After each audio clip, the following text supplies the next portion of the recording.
God is love. Seth and Enoch, Part 3, Adam's death. For nearly 1,000 years, Adam lived among men, a witness to the results of sin. Faithfully, he sought to stem the tide of evil. He had been commanded to instruct his posterity in the way of the Lord. He carefully treasured what God had revealed to him, and repeated it to succeeding generations, to his children, and to his children's children.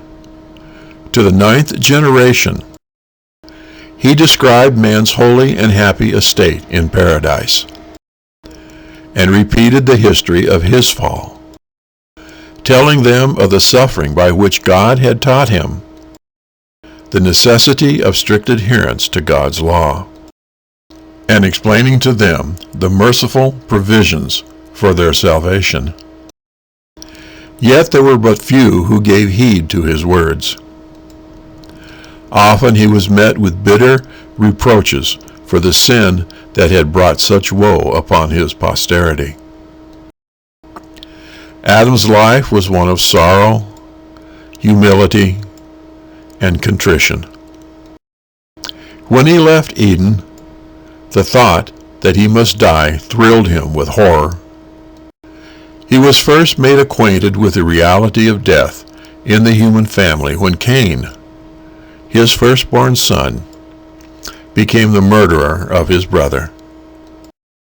Filled with the keenest remorse for his own sin, and doubly bereaved in the death of Abel and the rejection of Cain, Adam was bowed down with anguish.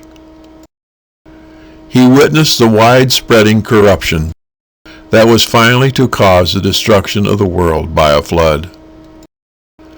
Though the sentence of death pronounced upon him by his Maker had at first appeared terrible, yet after beholding for nearly 1,000 years the results of sin, Adam felt it was merciful in God to bring to an end a life of suffering and sorrow.